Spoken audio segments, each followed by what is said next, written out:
Hi, this is Karin Davidson at karindavidson.net, and I'm here with Sharon Blauer, who is a multitude of talents.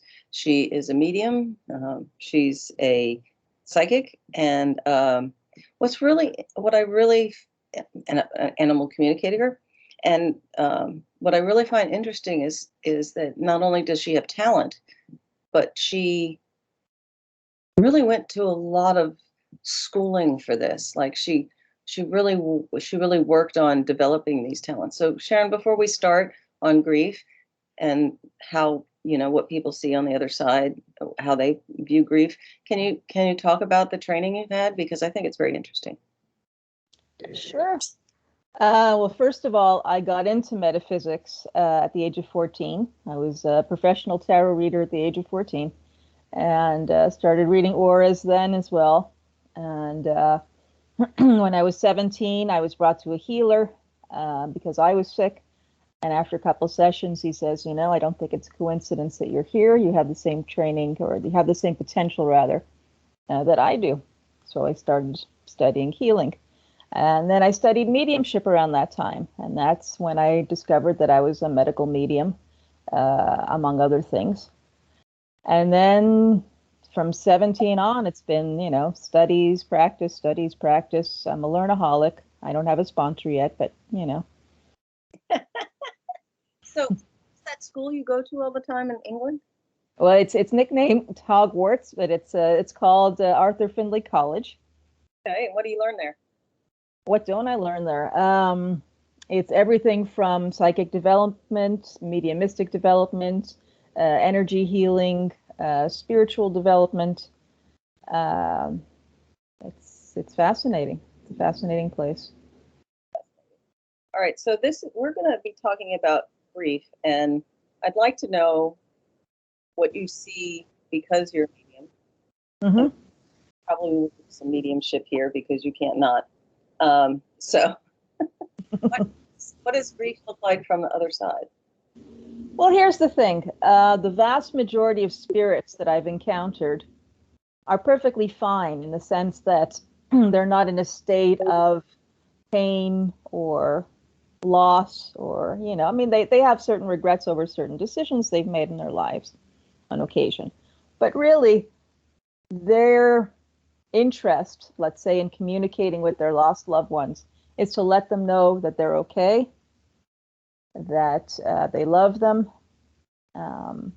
and to help those who are grieving to get on with their lives. Yeah, so that's something I want to get more into, because I have found that they don't, like, if you want to contact or want to feel like the person that you've lost, they don't want to come close to you if you're grieving, because they don't want you to hurt. And so it's a bit of a double-edged sword. And here's part of the challenge. First of all, you have the mourner who wants proof of life after death, or wants to be forgiven for any miscommunication, not being there at the time of death, etc. And very often the spirit will try to come close, but cannot penetrate this wall of mental anguish that the person who's experienced the loss is going through. That's number one. And number two, as you mentioned, basically what happens very often is when a spirit of someone who is close to the bereaved gets close, it can trigger all sorts of emotional reactions simply because their auras are blending. And of course, they don't want them to feel that sadness, but at the same time, as you well know, a certain purging is actually healthy. Getting the tears out is actually healthy. And of course, that can be a signal that they are close, which is also healing, just knowing that they're present.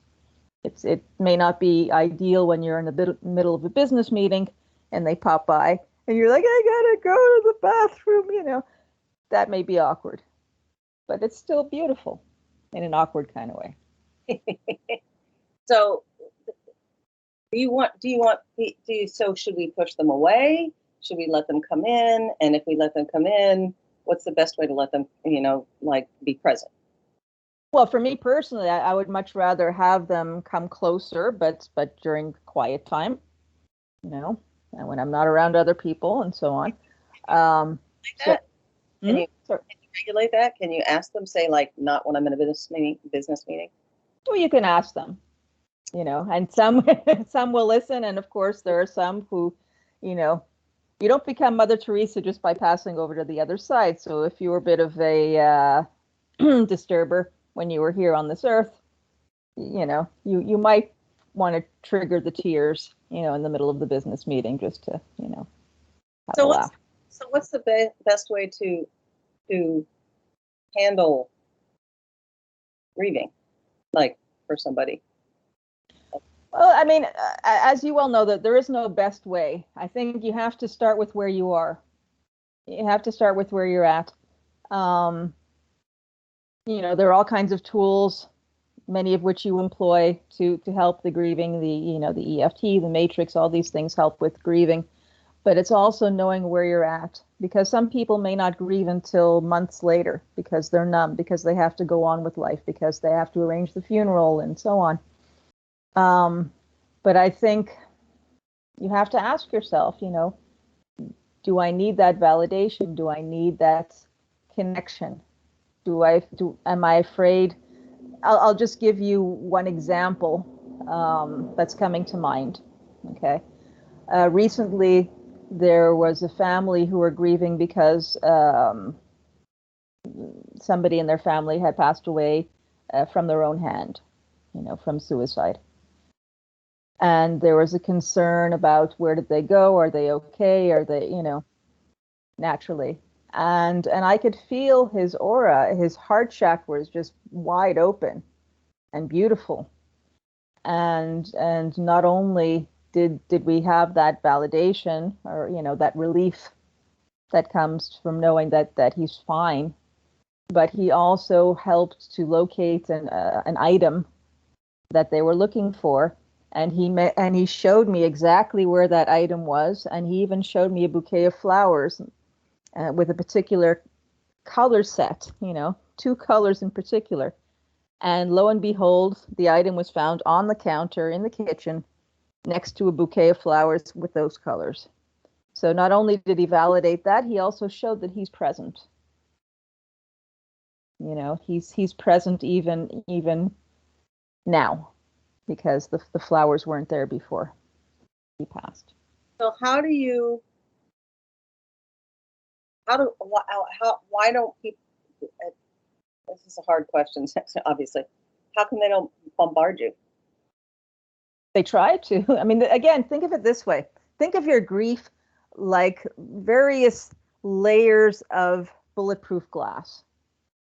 Okay, if it's a thin layer, thin-ish, where only the small bullets can, will bounce off, then maybe you can hear them subtly say, hello, as the grief gets worse and worse, and the mental anguish, the self-reproach, the I woulda, coulda, shoulda, could have saved this person's life. Why wasn't I there when they died?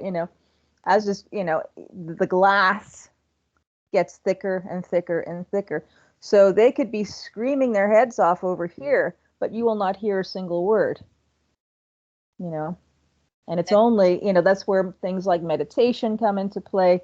Things where anything that helps to quiet the mind down is helpful, because then you can actually hear them communicate in some way or form. Now, remember, the 6th sense is really the 5 senses on another level. So you may actually hear them, you may see them, you may feel their presence, like a hug, for example. That's one of the things my dad did when he passed. He gave me a big hug, big mushy hug. But you have. So they're clairvoyant, clairaudient, clairsentient, all the clairs. Yes. And so, I don't hear anything. I sense things. So I'm clairsentient. Right. And I see things, unless it's sensing. And right. And I think that people would really, if they allow their loved ones to just be present without crying. I mean, without being upset, that they would feel like some kind of, like you said, a hug, right? Yes. So but they don't want you to grieve. So they want you to move on and be happy, correct? The vast majority do, yes, absolutely. But again, like I said, it's how can I put this? Tears are fine to purge. Tears are fine. Tears of joy. I feel you. I see you. I've been waiting for this message for so long. Tears can be wonderful. Through that you get to understand from an emotional level. Yes, there is life after death. Yes, this person did contact me again. Yes, I can let go of my grief and my guilt and depending on what, if a certain level of closure was reached, because this is what can also happen, right?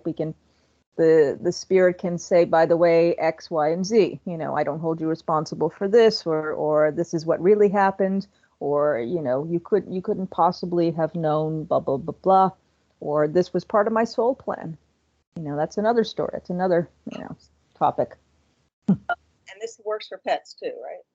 100%. Pets can come through as well. In fact, I remember before my father passed, days before my father passed, I could see his deceased cat running through the house. And I was happy to see her, and I was not happy to see her, because I knew what that meant. And one of the things he said through another medium after he passed, let me back it up a second, because I remember having a chat with him, and I said to him, because he wasn't the strongest believer in the afterlife, maybe yes, maybe no, right? And I said, well, okay, just imagine for a minute that there is an afterlife, and imagine that you get to see whoever it is that you've been missing since they passed. Who would you want to see first? Without batting an eyelash, my dog and my cat. And lo and behold, we go to this medium after he passes, and she's talking about, oh, he sees all these colors and it's very vivid. He was an artist, so he would appreciate, colors and stuff in particular. And then at a certain point, she turns to us and she says, "Who's Annie?" And Annie was the name of the cat. And there she was. So yes, we get that in that sense, but also, mediums can sense animals that have departed. So how do they just show up? I mean, how do you call them? Sometimes they do just show up. I've been in psychic fairs, for example, where somebody would say, I can't remember what the name was, but somebody said, I want you to get in touch with Jack. Didn't say who Jack was, right? And so all of a sudden I find my mouth going like, this is weird, and he says, that's exactly what Jack would do. Jack was my, I can't remember, some sort of dog, and it was like, okay. Can you call them? Yes, of course you can call them. I especially like working with photos because it's easier for me to tune into spirits, be they human or animal, through photos. I can tune into aspects of them. And so just like with a human, I'll sort of see, okay, let's see how they passed. And I'll ask the sitter, the person that's come for the session, don't tell me these things, let me figure it out, because I have a dog or a person, it feels like, they had a heart condition, that's how they passed, or I'll feel, a drooping on the side of the face and a pain in the head, and it feels like it's some sort of stroke-like condition. That was the cause of passing. These are some of the cases of evidential mediumship that we look for. So it's not enough to say, I have your grandmother, I have your dog, and he loves you, she loves you very much. Like anybody can say that. Yes, and I want to say something about the physical things because I do that myself, and I feel the physical things, and it stops after the session. But I remember when you did something where you felt something about me, and you were feeling strangled, and I was like, that's what my clients feel. That they're like, oh God, I don't want you to hurt. It's like, no, no, no, it's just information. It's just information. It's okay. Exactly. We feel like afterwards, but you sometimes you do need to feel that to understand what's going on because of the way that the information is given to you. And Exactly. so that when you are a medium, or when you're giving information, it's okay that you feel the physical things because it's temporary. It's sort of just information. Exactly. Like getting an X-ray, So getting an X-ray. I love that. All right. So are we going to channel something? Sure, we can. There's just one quick thing that I wanted to mention before we channel, which is again what we've spoken about before, which is people thinking, look at these people who are grieving, these charlatans, these con artists, whatever. Let's take them for a ride. Let's make them think they have their lost loved ones.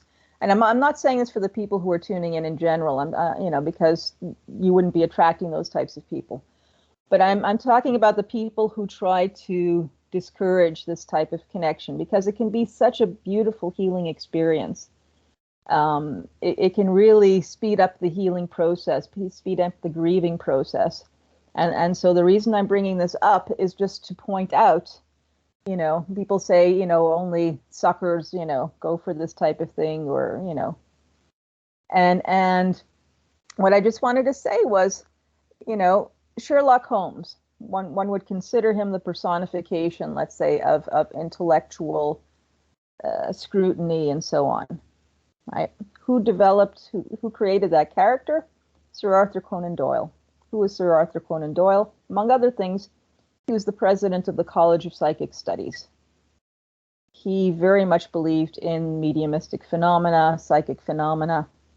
William James, father of modern psychology, also believed in this very much. Maurice Barbanel, journalist and self-proclaimed atheist, was dared by somebody to study psychic and mediumistic phenomena for 6 months before dismissing it. He became a medium, and he wrote a book on spirituality. So these are that, in the 60s we called it ESP, sure. It's sixth sense, and it's still a sense. Mm-hmm. I mean, it's still just a sense. And exactly. So if you decide to pay attention to it, that's your deal. If you decide not to pay attention to it, that's your deal. And exactly. So I couldn't exist without it. And, I couldn't exist doing my job and what I do without being able to, pick things up. And so I don't know how people deal without it. And, if that's not your thing, it's not your thing. But it Absolutely. is simply a sixth sense. And there's a ton of studies that talk about like the heart math study where they, if anybody wants to know what that is, I'll put it in the chat box. And so where, how they did a study on they hooked you up to all kinds of like EEGs and things like that, and how your heart felt before the thing happened, what the picture was going to be. And yes. So it's a wonderful study that HeartMath did. And it's just another sense, people. And that's all. Absolutely. Absolutely. And that's the thing. Like, I don't think either of us want to convince or not convince people, but just to give the facts, and you decide for yourself, does it call you? Does your intuition call you? Does your intellect call you? Curiosity? Then you owe it to yourself to investigate. Yeah, it is an investigation, but absolutely. So are we going to do the fun thing? Let's do the fun thing. All right. So who's here? Okay, give me a second.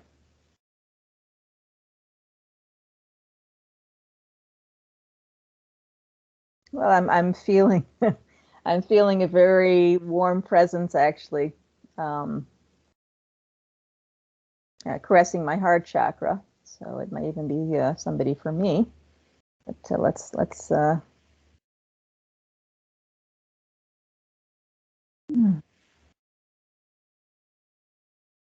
It's a male figure. It's somebody who had a problem with their brain towards the end of their life, as well as their chest. Yeah. So it was just my dad, just coming to say hi. Thank you, Dad. Love you too. All right, I'm just going to ask him to step aside for a moment because I think that's good because it shows people, who shows up. yes, exactly. And this is one of the things that's important to note, which is, you may come to a medium expecting to speak to your dad or whomever, and someone else may show up. And it could be instead or as well as. And when they show up, there's usually a reason. Usually there's something going on in your life, the sitter's life, that this person has some insight on, or there's some sense of closure, or perhaps this person knows that their own family would never go to a medium, but you're there, so they're saying pass this on to them. Oh my goodness, that happens so much. It's like, oh wait, you can hear me? Oh my God, you can hear me. And it's like you get this flood of people. It's like, oh geez, you can hear me. Okay, here. And you're like, no, not the purpose. Yes. The purpose is this. Your message is very important to us. Please hold. Yes, please, exactly. Yes. So, yeah, so somebody else is coming through now. So let me just go to them. So this is a female, and this feels feels to me like I can see I'm coughing already. This isn't my cough. So this is a person who would have had a problem pertaining to coughing or chest issue. They feel very much like a teacher type. Like I feel the finger coming out, pointing out certain things. But this was which is nice. This is the type of teacher who would be like, here are all the facts, my dear. And I feel like saying my dear, which is also something I wouldn't normally say. These are the facts, my dear. Now I want you to take all this and you come to the conclusion. So this person is not telling you what to think. They're saying, okay, here. So sort of like what we were talking about, but this person is very much that way. And I'm feeling a care for you. So this person definitely knows you. And saying that you put a little too much pressure on yourself, but that's something we all know. but loves you very much. Loves you very, very much. So do you get names? Because I think I know who it is. That is not my forte, unfortunately. I can tell you their personality. I can, if you say the name, I can say if it is or isn't. Okay, Pat Carrington. Yes. Yes.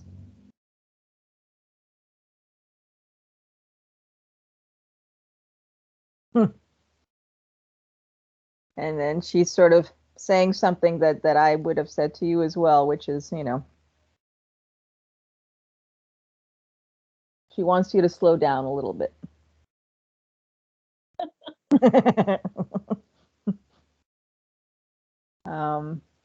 And she has been, trying to get through. Yikes. Okay, so among the things she's saying is she's not completely happy with the way the EFT movement is coming along.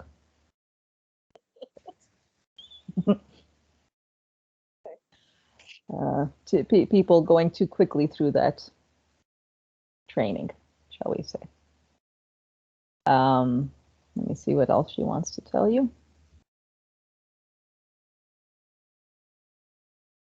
She's nice to be able to, she's happy to be able to have a rest finally herself.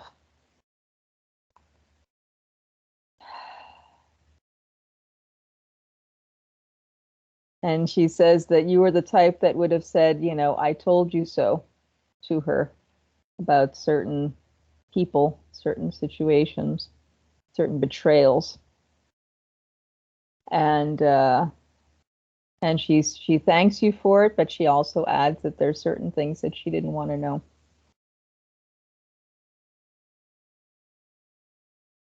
She wanted you to be wrong about, let's say, not for you to be wrong, but for the insight to be wrong.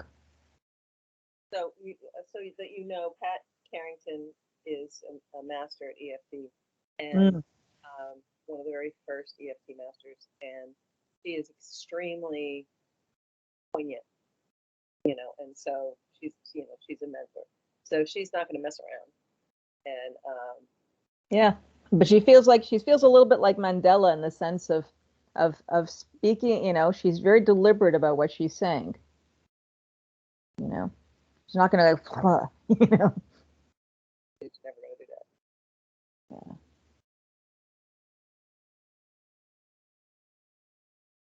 So when you do this for people, do they ask questions? Yes. Well, usually what happens is the spirit will come through, and you know, we're identifying who it is, be it through symptoms, be it through character traits, be it through messages, and then at a certain point, it's usually the spirit themselves who says, "Do you have any questions?" So let me just see if she's up for it.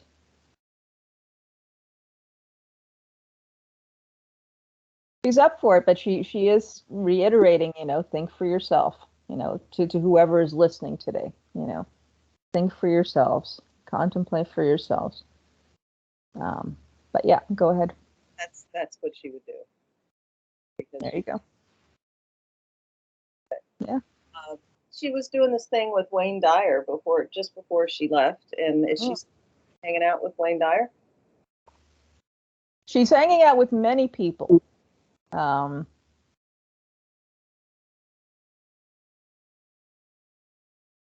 What she's telling me is actually she's hanging out these days with people who are even more mystically inclined, because she has a lot of curiosity now, like about the nature of, I won't say everything, but the nature of the mystical. You know, what is truth? What is ultimate truth? What's beneath this layer, beneath this veil? You know. She's sort of questioning her belief system or what she believed before. Well, so her studies, her being a student has not ended here. Let's say. She's a doctor and a psychiatrist, so I share that. Is there anything that she wants me to pay attention to? Just one thing before you say that. One of the, when you say psychiatrist, one of the interesting things that she's saying is now that she has some of these insights about what reality is, or other aspects of reality, she's changed her mind about how she perceives some of her clients. They're presenting issues, let's say. Words that she would use. Yeah. So she's it's not too late to learn. It's not too late to correct perceptions. But sorry, you were saying, what was your question?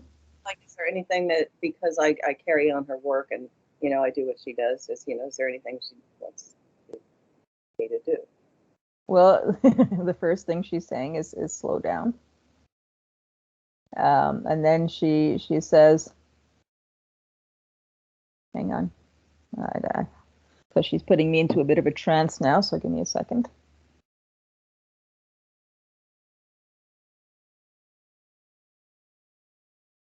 He says, Karin, you already know what to do.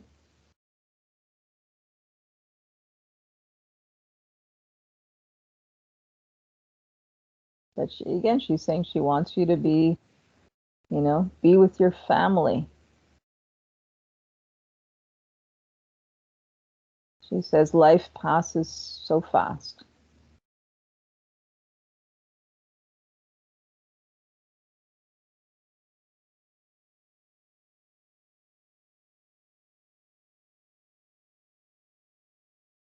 Not to forget that. People probably cry a lot when you read them. Oh, yes, they do. Even when I'm giving sessions that are, more along your lines, the EFT or the psychic stuff, the aura reading, I had once a woman who was running a center in Egypt.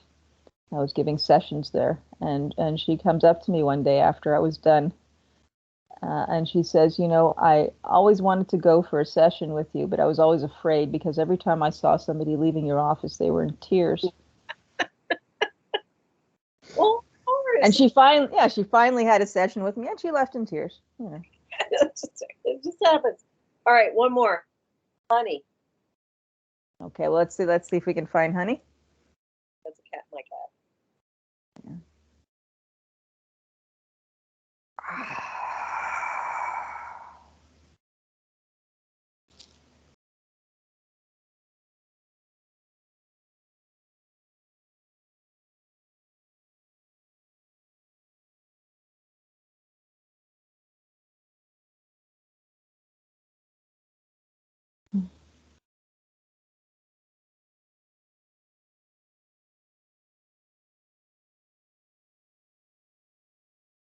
So it's interesting to shift from Pat to honey, because obviously it's a very different level of consciousness, and so her consciousness is here. I can feel her, and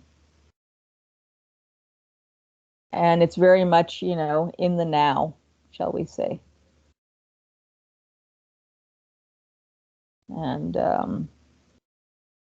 and she's just sharing that yes, there was a bit of fear in her system before. And she knows that what was done was what was needed to be done, and she's okay with that.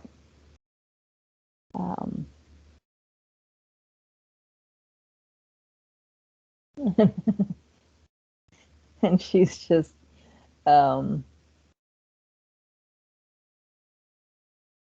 wanting to rub up against you. Sounds cliche, but this is literally what I'm feeling. I'm feeling the head going like this, I'm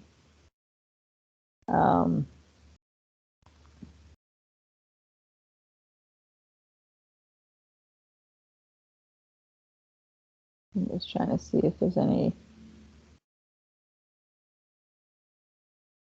It's interesting because it feels as though honey is getting into the healing business herself, because I'm feeling energy, healing energy emanating from her to you.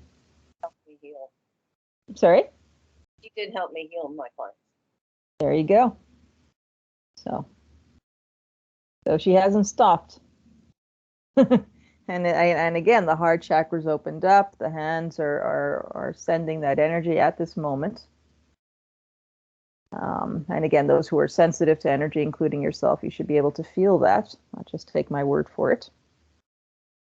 It always comes from here when you get to the right, when you get to what's happening. It always right. Yeah, exactly. So when it comes to grief, what's the, to finalize this, what's the best thing you think people can do? Well, I think, first of all, take it easy on yourself.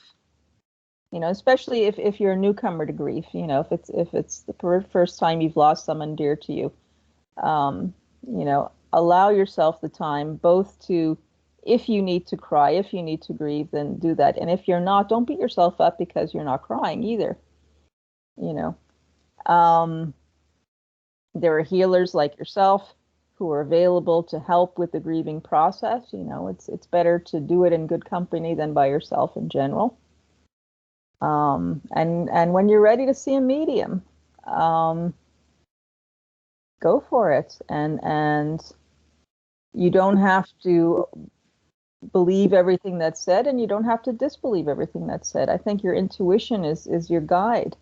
I think you will know internally when something is genuine and sincere, and if it is, and it's a beautiful connection, there is so much healing that can take place during that sitting.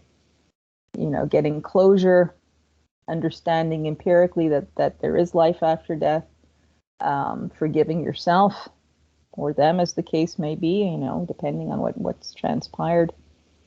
And again, one of my favorite quotes is, we're not human beings having a spiritual experience. We're spirit beings having a human experience. So these experiences help us to recognize that this is who we are. And it helps us to remember who we are. And so many people are afraid of dying. And these types of experiences help us to understand there is no death. And another thing that I want to get your opinion on is that my father was not the nicest person in the world. And when he passed, he became Moses? Jesus? We won't go that far, but like it was like a different person. And I know I know it's him. And it's almost like I would never call my father in his life goofy. He was bipolar and nasty, and we won't go into that. But after he passed, he was like a whole different person. Well, whole different person. As you know, I mean, you studied Michael Newton and so on. So for example, that there's our spirit body, and then there's our physical body, and then we have to deal with the chemistry, the density of this earth, of this body. What kind of chemistry did my mother and father come in with? That is going to be inevitably, part of my DNA structure, part of my, chemical configuration. And what have I come down here to learn? To give you an idea, my own father, for example, he could be like a brick wall when it came to communication. He believed what he believed. It didn't matter how much evidence you had, how much you, thought of trying to tell him, no, it's not like this. He knew what he knew. And when he passed, it wasn't like that anymore. And I told you that about that mushy energy hug. He was so much more open to loving and being loved after he passed, because that ego mass wasn't there anymore. And we are different people up there than we are down here. Trauma, grief, history, tends to shift us. Biology tends to shift us. I'm not going to get into 5G and whatever, but there's all sorts of things in the atmosphere, vibrations in the atmosphere that impact us. So, the father that you would have met up there would be very different from who you're meeting down here.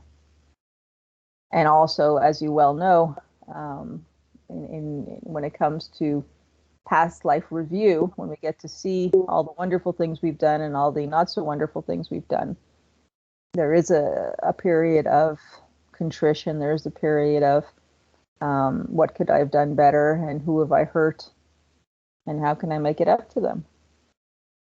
And I think that's important, because if you have someone if you have parents or somebody who is not exactly the nicest person in the world, I one of the things I tell my clients is that they'll figure it out when they die, and sometimes that's all you have, is like they're just a jerk, and Yeah. and then they'll know what they did when they die, and sometimes that's like, well, that's all you got. And now, if you can't do anything about it here, just wait. And so I think that the grief is about not only missing somebody, but it's also about feeling like a loss of it didn't happen, like a grieving of what could have been. Yeah, what why didn't they? Yes. Yeah. Why couldn't they have? Yes. So there's a lot of when is it my turn? And sometimes it just doesn't get your turn, and in this life. And so and so that they'll figure it out. I promise that they'll figure it out when for sure. when they're past, so that you will understand that they will understand, and sometimes that's what you got in bad things. And so it seems that Sharon is frozen a little bit. Oh, she's back. All right. I'm So back. what's your Sharon's alternatives.com? Yeah, sharonsalternatives.com, or you can also reach me at sharmanic.com. It's like shamanic, but with an R, sharmanic.com. And yeah. So she can help you with mediumship and with communication and psychic stuff if you want that. And whatever it is, she'll figure it out. All right, sweetie. Yep. Thank you. All righty. Bye. Thank you.